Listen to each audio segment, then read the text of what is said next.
पृथ्वी तत्त्वात्मिकायै श्रीललिता त्रिपुरसुन्दरी पराभट्टारिकायै गन्धं परिकल्पयामि।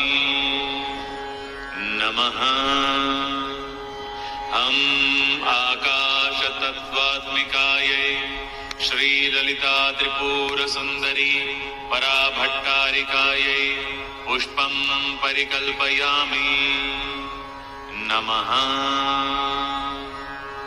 यं वायुतत्त्वात्मिकायै श्रीललिता त्रिपुरसुन्दरी पराभट्टारिकायै धूपं परिकल्पयामि। नमः। रं तेजस्तत्त्वात्मिकायै श्रीललिता त्रिपुरसुन्दरी पराभट्टा